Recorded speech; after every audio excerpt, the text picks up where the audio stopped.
Qu'est-ce qu'une onde électromagnétique? Réponse courte, c'est la propagation d'une variation des champs électriques et magnétiques. Pour la radio, on utilise un courant alternatif dans une antenne. Le va-et-vient des électrons va engendrer une onde électromagnétique qui se propage à la vitesse de la lumière. Elle va faire bouger les électrons dans les antennes à distance, ainsi on peut communiquer de l'information.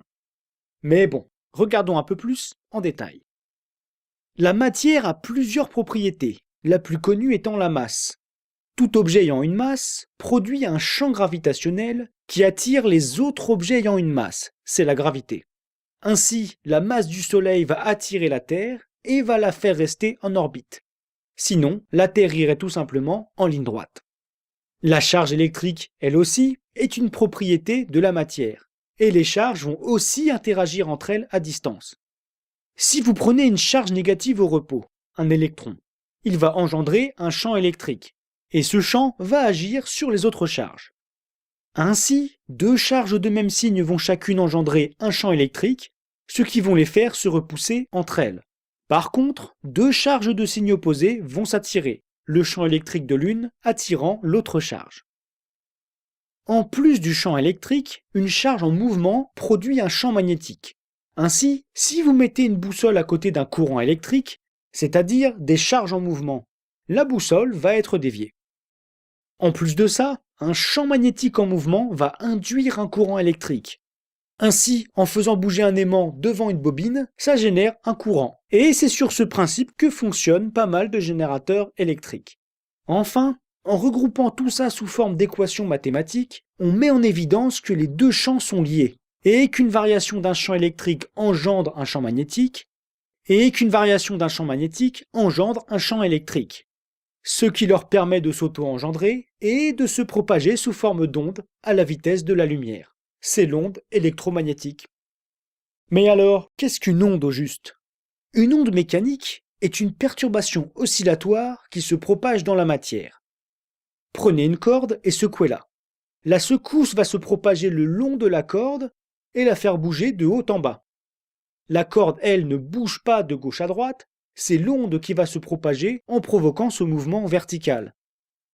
En tant qu'onde, elle a une propriété très importante qui est la longueur d'onde. C'est tout simplement la distance entre deux sommets. Ainsi, plus les sommets sont proches, plus la longueur d'onde est petite. Et pour les ondes électromagnétiques alors? Eh bien, c'est tout simplement les champs électriques et magnétiques qui sont perturbés. L'onde est capable de parcourir l'air, les solides ou même le vide en perturbant ces deux champs. Et c'est grâce à ça que nos différentes technologies sans fil fonctionnent. En effet, elles émettent et captent ces perturbations grâce au mouvement des électrons dans des antennes. Le va-et-vient d'un électron engendre une onde électromagnétique. Et les variations à distance des champs électriques et magnétiques vont en retour faire bouger d'autres électrons.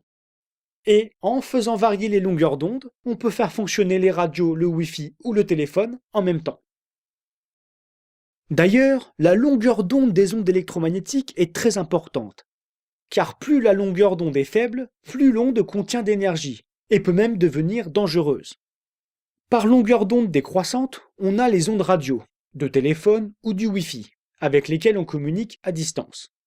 Ensuite, on a l'infrarouge, souvent lié à la chaleur. Et puis, la lumière visible, dont la longueur d'onde va réagir avec des capteurs dans nos yeux et être interprétée par notre cerveau sous forme de couleurs. Après, on a les ultraviolets.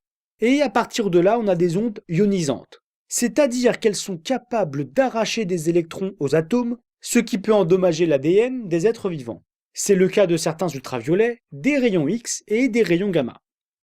Finalement, tout ce qui différencie ces ondes électromagnétiques, c'est la longueur d'onde. Du coup, pourquoi certaines ondes comme les ondes radio passent au travers des murs, alors que d'autres, comme la lumière visible, n'en est pas capable?